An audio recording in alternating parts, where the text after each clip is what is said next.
I'm from a grimy era, let's talk about it. Gotta keep a pole, can't walk without it. Did some things in the streets, but I won't talk about it. Seen some things in the streets, but I won't talk about it. I'm from a hood that's thorough, they don't play here. And they don't play on these blocks, it ain't a daycare. A new kid gets shot every day here. I guess that's why my heart colder than the rain there.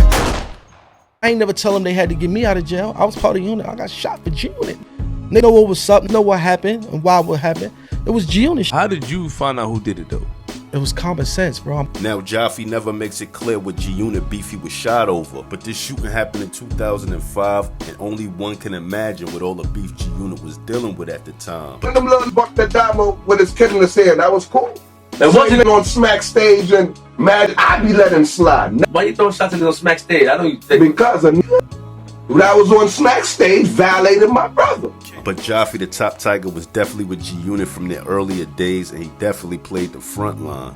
Now, Joffy the Mac, aka Joffy Top Tiger, is a rapper from Jamaica, Queens, American Towers to be exact. Now, Joffy was one of the guys whose name was ringing from the Towers, so 50 thought he'd make a good fit being down with the G-Unit movement. Lloyd Banks, who already knew Joffy from school, would go to the Towers with a few others to holler at him and possibly recruit him. Now, Joffy would eventually meet 50 Cent and Bang'em Smurf and eventually get down with the G-Unit movement. Now, Joffy would go on the road with 50 Cent and G-Unit, but his time would get cut short due to having a physical altercation involving 50 Cent's road manager and Bang'em Smurf. Now, Bang'em Smurf would explain his situation in a few interviews. Now, supposedly, Joffy was the one 50 Cent's road manager, Marcus, was accusing of stealing his jersey, which would lead to Bang'em Smurf and Joffy jumping him. First of all, I like to type in that still flip. You know me. The thing I ever took was Nick bitch. Now, this altercation led to Joffy and Smurf getting sent home off the tour. One of my homies had a little situation outside and wound up punching the road manager in the face. We wound up fighting. 50 ain't like that.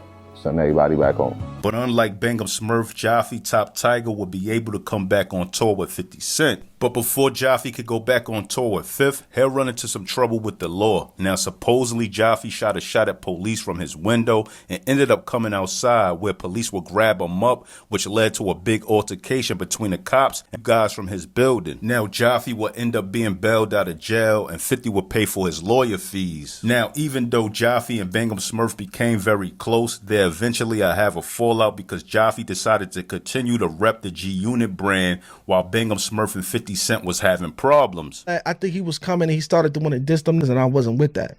Because I'm like, they ain't do nothing to me. Now, after repping the G-Unit brand and going hard, Joffy would be shot 5 times over some beef that G-Unit had at the time. I got shot behind G-Unit. I went to jail, nigga. I got shot for I went to jail for a whole year. I had a bag. Joffy ended up being in the hospital for 2 months and even being in a coma. He would also have to learn to walk again, and he also had a colostomy bag. Now, while Joffy was recovering in the hospital, he refused to give police any information on who shot him. So when he was released from the hospital, the cops would arrest Joffy for a shooting he supposedly done. Now, Joffy would end up in jail while he was shot up, and Lloyd Banks would end up paying for Joffy's lawyer fees, and Joffy would eventually come home from that charge. Now, with all Joffy been through, he's still managing to do his thing and even maintain a relationship with 50 Cent to this day. And also, he was out recently with 50 Cent. I believe he was doing like a show and 50 was in the building. He came and showed him love and supported him. And you know, he was out eating with 50 Cent as well. I seen them two together and all that. So hopefully something good will come out that, and it's good to see 50 still supporting him. Now, a few years back, Joffy came home from another case he caught. He was locked up for a little minute. He came home, dropping videos, and got right back to work, so salute to him. And he definitely was around for that whole DVD era. It was even a time when he was hanging out with Maserati Fox heavy, so salute. Now, this is just a story I wanted to speak on. I found it very interesting. He was originally a member of the G-Unit clique and all that. And I don't see too many people talking about him online, and he got a crazy story. But anyway, if you're a fan of these old hip-hop stories, tell a friend to tell a friend about my page. Like, comment, subscribe, and hit that notification bell. More content coming, and I'm out.